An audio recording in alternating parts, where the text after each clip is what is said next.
तो hello friends, कैसे हैं आप सब? आप सबकी दुआओं से हम बिल्कुल ठीक हैं और उम्मीद करते हैं आप लोग भी बेहतरीन होंगे। तो हमारी कहानी के पिटारे में एक और कहानी शुरू हो चुकी है आज मेरी आवाज़ में। सोनू मोनू और जादुई समय यात्रा। सोनू और मोनू दो जुड़वा भाई थे जिनकी उम्र 10 साल थी। दोनों बहुत शरारती और जिज्ञासु थे, जिनकी हरकतों से पूरा मोहल्ला परेशान रहता। लेकिन वे दोनों एक दूसरे के बिना रह भी नहीं सकते थे। एक दिन जब वे अपने दादाजी के पुराने स्टोर रूम में खेल रहे थे तो उन्हें एक पुरानी रहस्यमयी घड़ी मिली। अरे मोनू, ये कितनी पुरानी लग रही है, सोनू ने कहा। हाँ भाई, लेकिन इस पर कुछ अजीब से निशान बने हुए हैं। कहीं ये जादू तो नहीं? मोनू ने चौंकते हुए कहा। जैसे ही मोनू ने घड़ी का बटन दबाया, चारों तरफ एक तेज रोशनी फैल गई और अचानक दोनों गायब हो गए। युगों की यात्रा। जब उनकी आंखें खुली तो वे पुराने समय के किसी राजमहल में थे। वहाँ लोग अजीब कपड़े पहने हुए थे, घोड़े गाड़ियाँ थीं और यात्रा और राजा महाराजा जैसा माहौल था। भाई, हम कहाँ आ गए? सोनू ने डरते हुए कहा। लगता है ये घड़ी सच में समय यात्रा करा सकती है, मोनू ने हैरानी से कहा।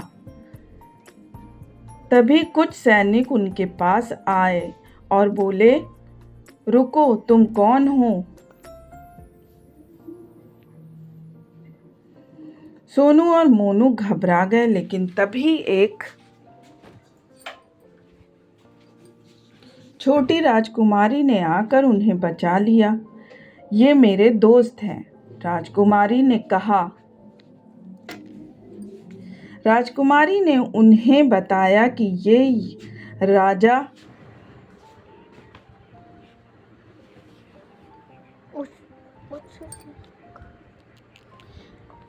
विक्रमादित्य का समय है और ये एक खतरनाक जादूगर से परेशान है, तो राजा को बर्बाद करने की योजना बना रहे हैं। खतरनाक जादूगर से सामना। राजकुमारी के कहने पर सोनू और मोनू ने राजा से मिलने का फैसला किया।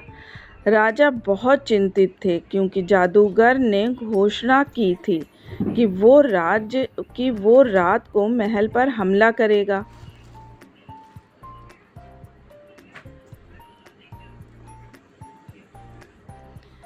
हम उसे रोक सकते हैं, मोनू ने जोश में कहा।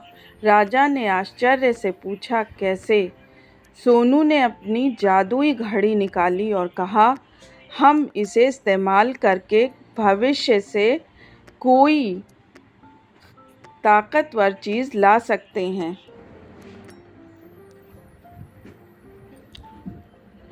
राजा मान गया और सोनू ने घड़ी का बटन दबाया। पलक झपकते ही वे भविष्य में पहुंच गए। साल 2050। यहाँ चारों तरफ रोबोट और हाई टेक मशीनें थी। उन्होंने वहाँ एक सुपर पावर शील्ड भी ली, जिससे कोई भी जादू ना टिक सके। अंतिम लड़ाई और जीत। वापस आने पर जादूगर ने महल पर हमला कर दिया, लेकिन जैसे ही उसने जादू से राजा पर हमला करना चाहा, सोनू और मोनू ने सुपर पावर शील्ड चला दी। जादूगर के सारे मंत्र बेकार हो गए और राजा के सैनिकों ने उसे पकड़ लिया। राजा ने खुशी से कहा, तुम दोनों ने हमारी मदद करके राज्य को बचा लिया। ये घड़ी बहुत शक्तिशाली है, इसे संभाल कर रखना। सोनू और मोनू ने घड़ी का बटन फिर दबाया। और वापस अपने समय में लौट गए। भाई, ये घड़ी सच में कमाल की है, मोनू ने हंसते हुए कहा। हाँ, लेकिन अब इसे संभाल कर रखना, वरना पता नहीं अगली बार हम कहाँ पहुँच जाएं। सोनू ने कहा।